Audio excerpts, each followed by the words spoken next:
Hello, everybody. My name is Jamie Pence. As she said, I own Video Bread in Louisville, Kentucky. We've been around since 1978. I started editing at the age of 16, so I've been editing for like over 30 years. Before I get into the hands-on thing, I just sort of want to give you a background of how we got into VR and some of the client responses from our last couple of films. For the last 10 years, I've had the amazing opportunity to edit on some awesome immersive films in the museum world throughout the country. These aren't little 1080 films playing on a uncalibrated monitor. These are huge, non-traditional format, high-resolution films. This is a film that I edited for the New York Historical Society. It's a high pixel count film, 70-foot wide screen. Another film that I edited for the Flint Hills Discovery Center in Manhattan, Kansas. It's a 180-degree curved screen, high pixel count film. The theater has environmental effects. It actually snows in the theater, which is pretty cool. And here's a film that I finished editing last November. And being a Kentucky boy, I take a lot of pride in this film. It's a film for the Kentucky Derby Museum. It's a 360-degree strip film. It's 23,000 pixels wide, over 30 million pixels in total. I'm proud to say all of these films were edited with Adobe products, okay? So I've been editing immersive films for a while. I've been doing quick stitching, been dealing with massive sizes of raw footage for a long time, right? So how did I find the time to get into VR? Well, last year I was playing some basketball with some older guys and I tore my meniscus and ACL. And I had to have surgery. I was home recuperating a couple of days later, and I was totally hopped up, whatever on hydrocodone, man. I was in another world, right? And I had my credit card, okay? 5 minutes later, I had ordered an Oculus Rift DK2. The next few weeks was an amazing experience, okay? A few months later, the New York Times released a film, a VR film called The Displaced. And I got to watch it on the Oculus. I was blown away. I knew at that point VR was the ultimate immersive storytelling tool. And I knew I had to get into making VR films. So what we did was January of this year, we started building our own rigs. We did a ton of research, a ton of testing. We wanted to make sure that we were ready to go to market. And in early March, we were ready. We had immersive storytelling on our side, we had 2 VR rigs, and we had a real-time VR edit suite. So in early April, we sold our first job to the Louisville Convention and Visitors Bureau. And what this film was going to be about was the culinary scene in our city and the farm-to-table approach that's been going on in Louisville for a long, long time, even before it was a trendy thing to do, right? So we started shooting in mid-June because we wanted really healthy farms, and we finished post-production in early August. And here's a short clip from that film.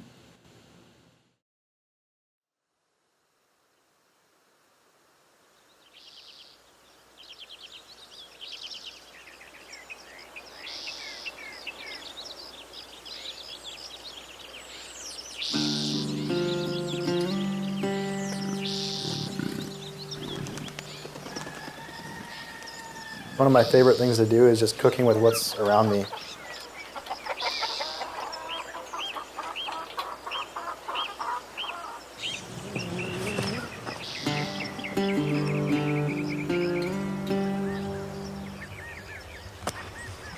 In Louisville, we're really lucky. We're able to use all these great farmers, and they're going to be the ones feeding the restaurant.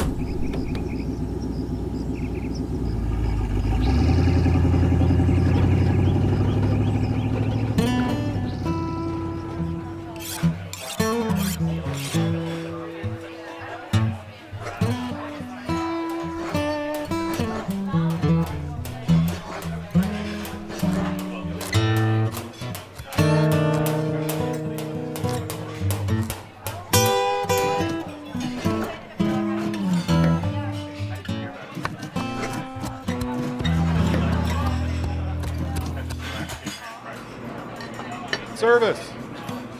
This isn't a hobby for us. We're all very passionate about it. We want you to sit down, relax, and like have an experience.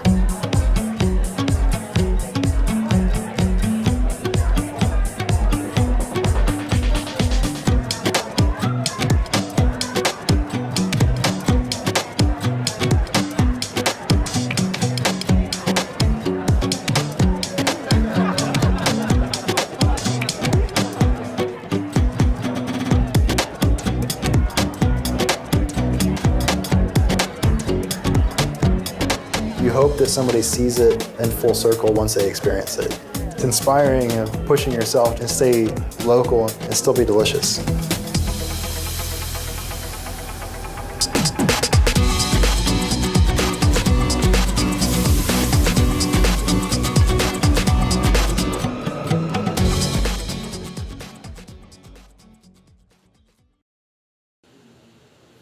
Our client, they are so happy with this film. And what they're going to do now is they're going to go to trade shows and they're going to show people this film in VR. And the really cool thing about it is the people that are experiencing this film, they're going to experience our culinary scene with their own eyes.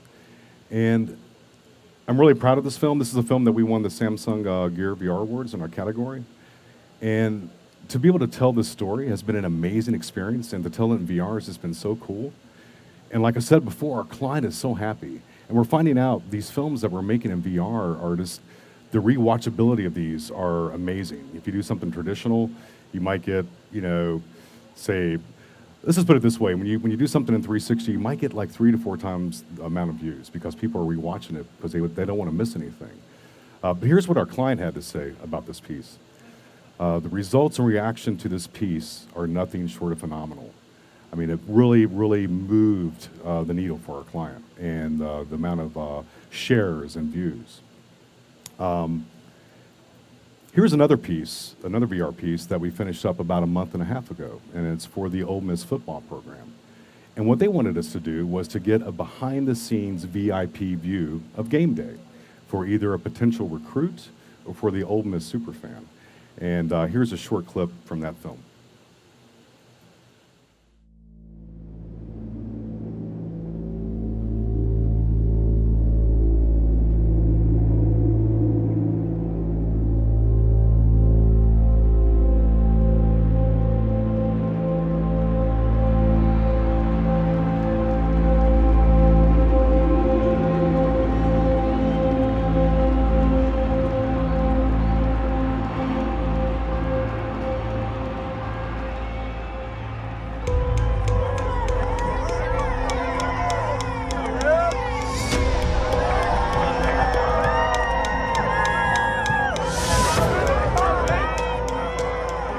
Rise up, this matter's in our hands. Whose hands? Our hands. Don't forget that. Nothing else you remember about what I said today, it's in your hands. It's in your hands. So it ain't no blame game on nobody else, it's on your hands. We will support you, but you gotta take courage and do it. Keys to victory number 1. Make no mistake about it. The team that plays the hardest for 60 minutes and makes the fewest mistakes will win. Hey, it's very difficult to be emotional every single Saturday. I could give a crap about that today. What I do care about is you caring enough to dig deep inside yourself and fight as hard as you can fight for 60 minutes. 60.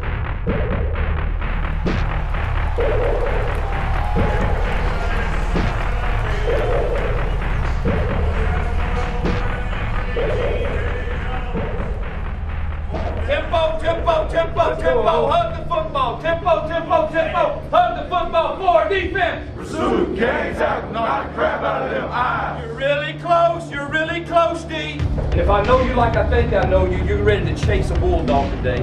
I don't care if he goes into a pit or wherever he goes, we're gonna chase him for 60 minutes and then we're gonna celebrate like crazy in here after it's over. You got that? So it's time. The matter's in whose hands? Our hands. Then rise up. Let's go.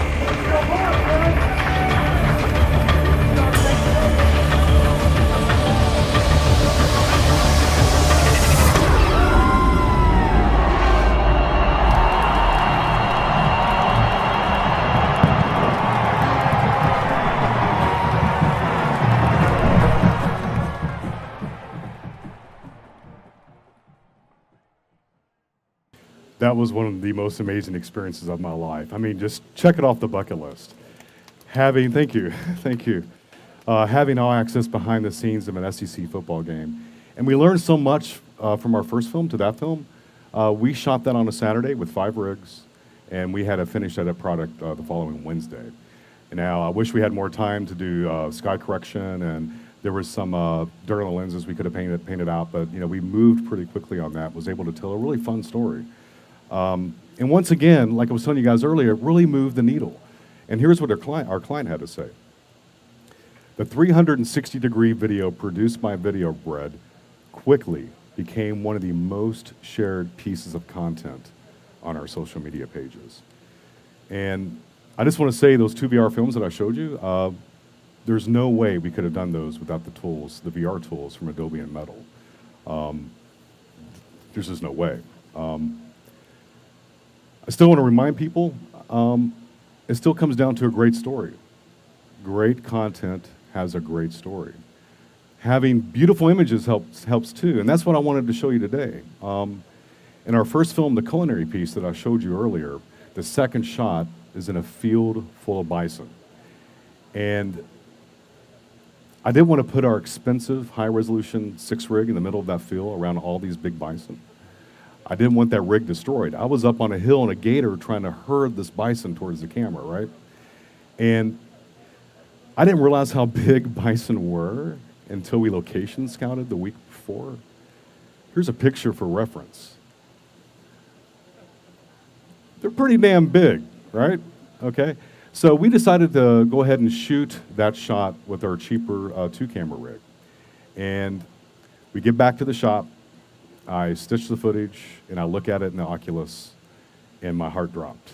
I mean, it totally felt like the sky was falling, like all the research and everything that we had done, this was our shot. The shot looks flat, the sky's blown out, just looks like crap. So at that point, I decided to take it into After Effects, see what I can do with the tools in there, and see what I can do with the tools for Metal. And we changed this shot to that. And it was really easy to do. It's one of the most simple things you can do with a shot like this. So what I'd like to do now is just sort of give you a hands-on demo of how easy and quick it is.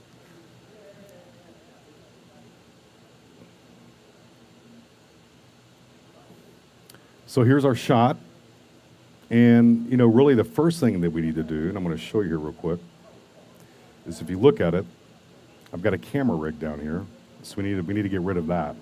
And one of the drawbacks of shooting with a 2-camera rig is, man, you got to have a brush, because if you're not like cleaning the lens off, like every shot, you get dirt on the lens, and a little piece of dirt on a 2-camera rig is pretty big. And so back here, if you look here, and I don't know why that is not stitching. That's bizarre. But anyway, if you look here, there's some camera dirt, and if you look back here, and I'll zoom up here real quick. Let me go here. Hide this.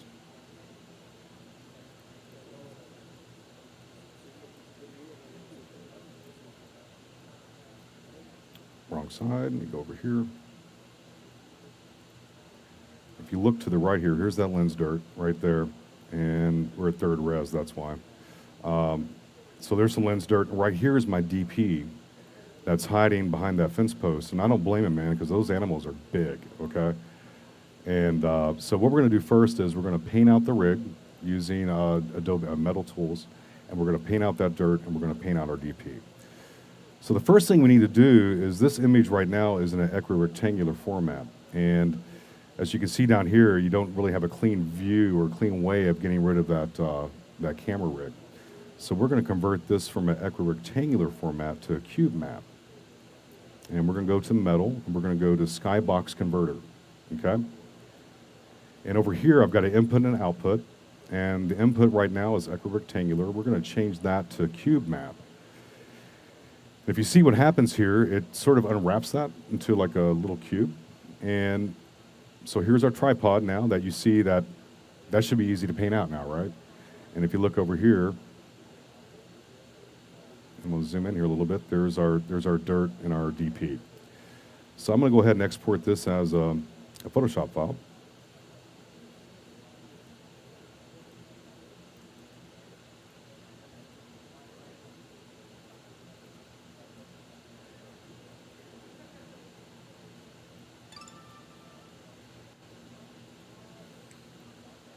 And we're going to load this up in Photoshop.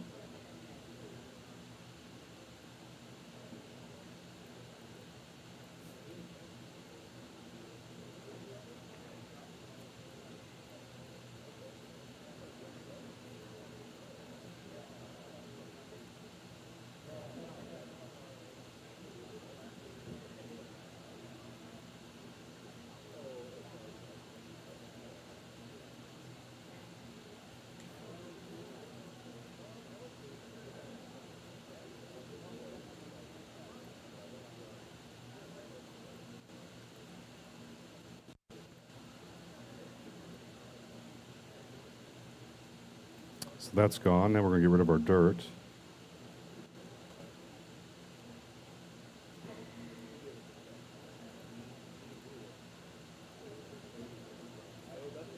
Let's make it a little smaller here.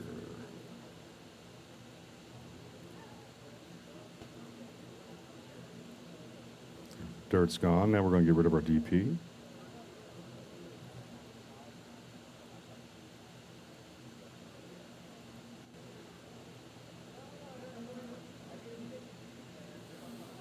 So we've painted that stuff out now. So now we're going to take this Photoshop file and we're going to put that back over our moving footage and just mask out those items. So let me do that real quick.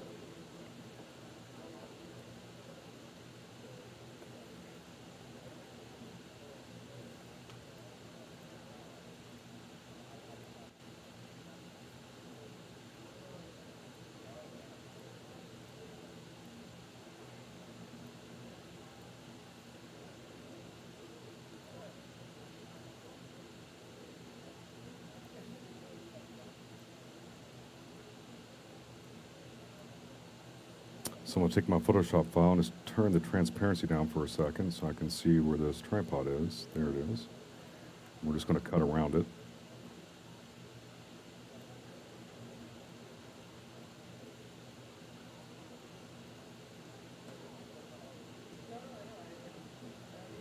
Take that transparency back up to 100%. Add a little feather. 30 pixels should do it. And we're going to do the same thing to our lens dirt and our DP.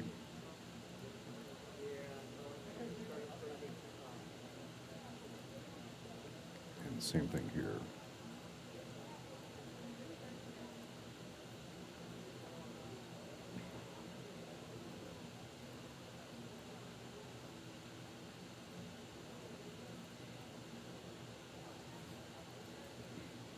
So now we got rid of those items. So now what we need to do is we need to convert this from a cube map back to an equirectangular format. So we're going to subcomp this.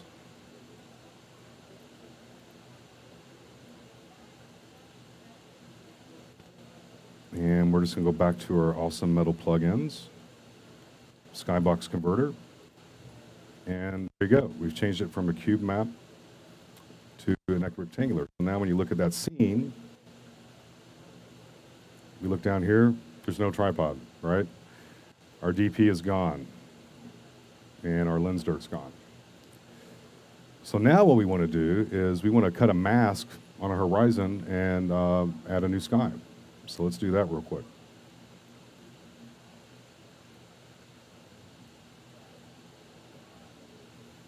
So I'm going to subcomp this. And what we're going to do here is I'm just going to quickly cut a mask across the horizon. I'm going to add like 3 little mask points here, and I'll show you why. I'll do that here in a second.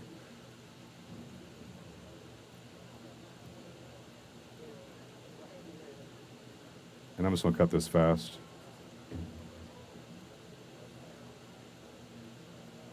Now, obviously, if we had something really big in the foreground, we would have to roto that out. If there was a tree in the foreground, we would have to, roto that out. This is sort of a best case, example for sky replacement.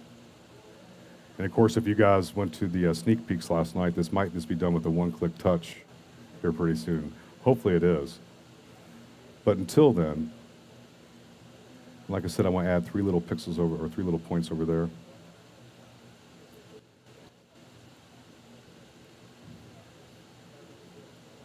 So One of the reasons why you want to add those to the side is if you're cutting a mask on a horizon, if you're in and you're out doesn't match on the equirectangular format, when it's wrapped back around the sphere, there will be a stitch error.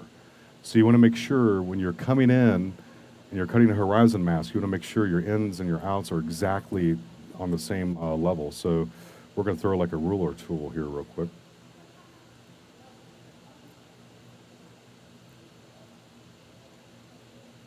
Bring this down to here. And we're just going to take all these down. And the reason why I have a couple of them out here, because depending on how much you put a feather on this will also, so the more points you sort of have it to the side, you know, I'll probably do a little overkill here, but the better.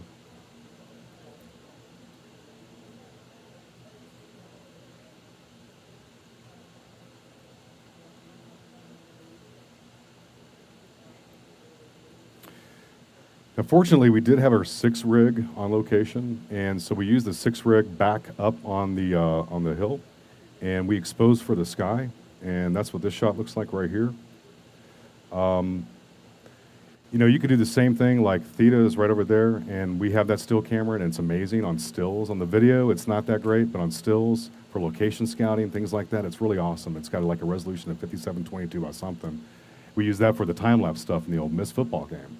And it's just a really small camera you can carry, but you know, throw a battery charger to it, and just like do some really cool time lapses. So you could use a still for this, but fortunately we had video. So I'm going to go and throw this on this scene here, and I'm going to subcomp this as well, and you'll see why here. You'll see why I do this here in a second. But before I subcomp it, I lied. Hold on one second. We've got a. If you look here, the anchor point, I want to anchor to the very top, because I'm going to stretch this, and it's very important that you anchor that to the top. So let me anchor that to the top real quick.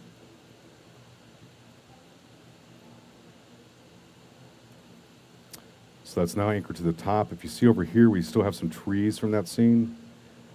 We're going to just stretch this down a little bit. We're just going to stretch it down like that, okay? And now I'm going to subcomp that.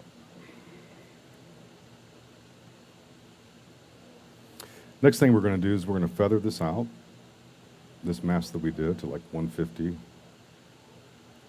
Might be too much. Let's do like a 110. And I'm going to go ahead and do a levels adjustment on the on our foreground shot.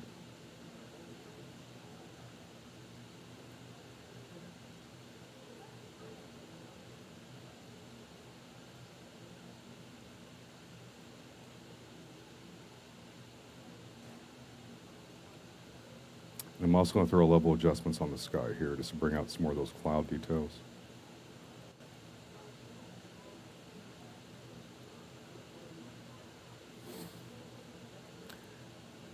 I want to move the bright point of the sky over, and that's why we subcomp this. So now that we have a subcomp, I can go to that subcomp, and I can add a, let me just do this here real quick.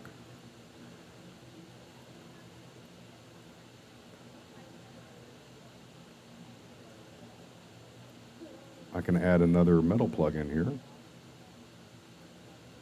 Hold on a second, this is not coming up. There we go, we lock this.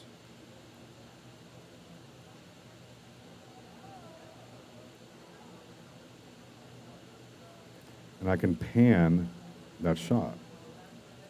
So I'm just going to pan it over a little bit. You see now I've moved that bright area over in the other shot, which is pretty cool. And like I said, if this was a still shot versus a video shot, if you had a still of the sky, you could use that same metal plug-in to animate your cloud movement if you wanted to. So we've got this here. Next thing I want to do is I sort of want to warm this shot up. So I'm going to go here and add an adjustment layer.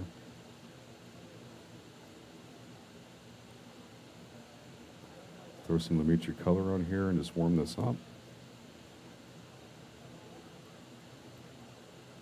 And there it is.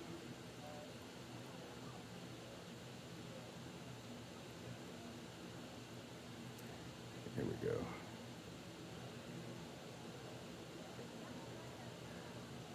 Then I'm going to add a little flare. I love adding flare. Let's get back here. Wrong layer there. Hold on a second here. Back to here. Turn this off. I did that in the wrong comp. Here we go. We'll put it here. So there's our warm. And then here's our flare.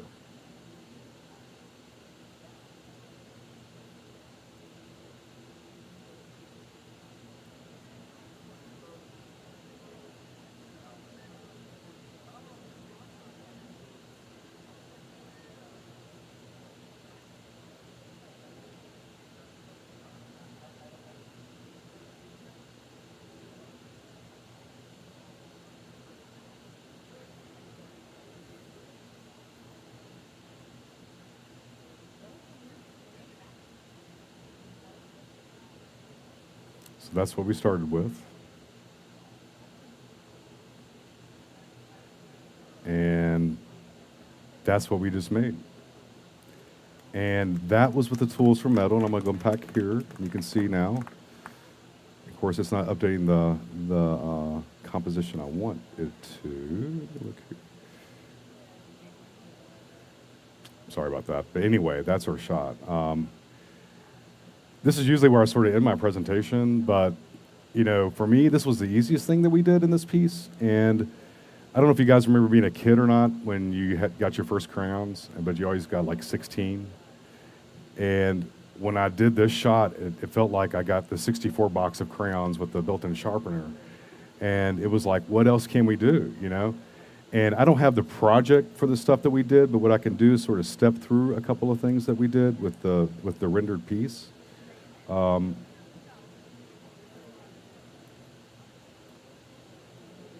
me find that real quick.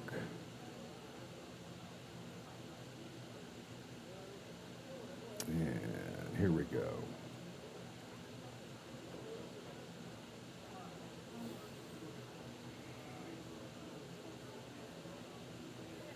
I'm just going to scrub through this here real quick.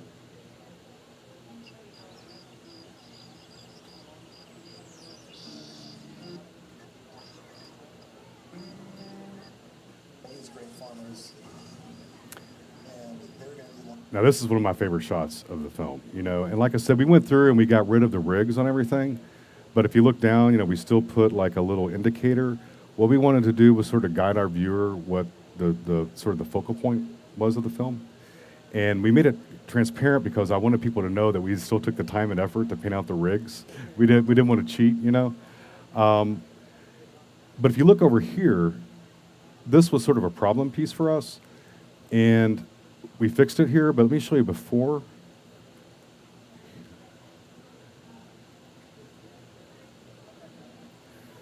So if you look here, the stitch, we sort of have a little fun game at Video Bread. When we see something like that, we're like, son of a stitch. How are we going to fix that, right? So what we did was we used, like I showed you earlier, converting from an equirectangular to a cube. We took that into Photoshop. We smoothed that out. And then we took a little piece of grass patch of moving footage and just put over that. So we went from that to that. And, you know, we sort of wanted this to technically be perfect. You know, there's still things I would love to change and all of that. But that's one thing that we did, you know, Metal with their tools, you can fix some quick stitches and stuff really quick. Another piece of the film I'm going to show you here.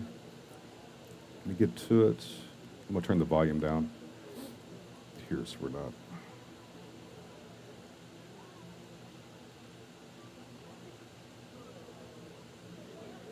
We'll get to it here in a second.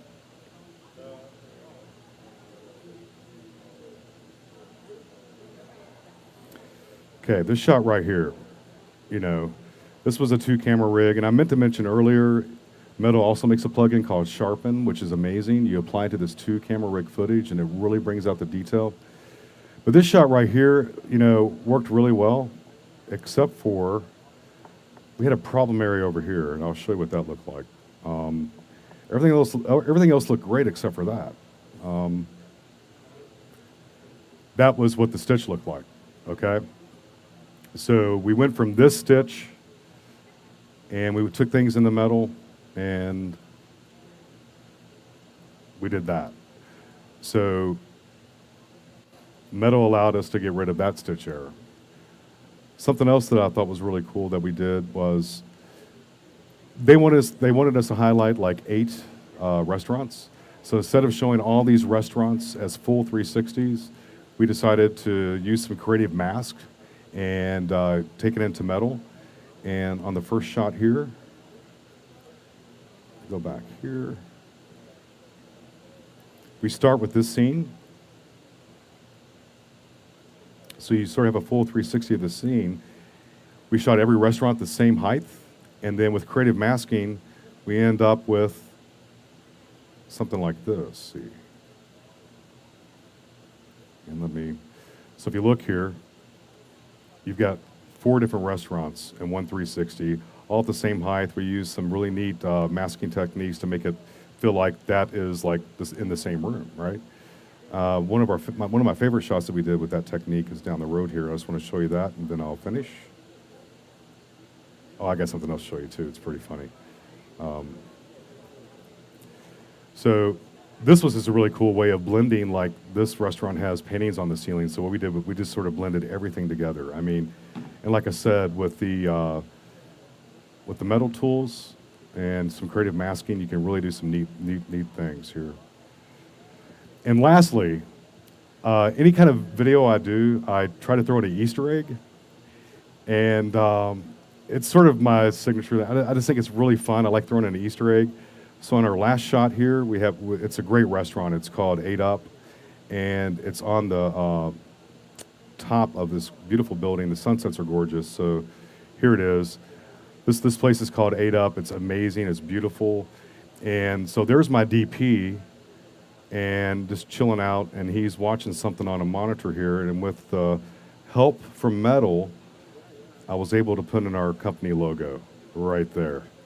So thanks for metal, love the tools, and thank you. I hope you guys learned something. Any questions?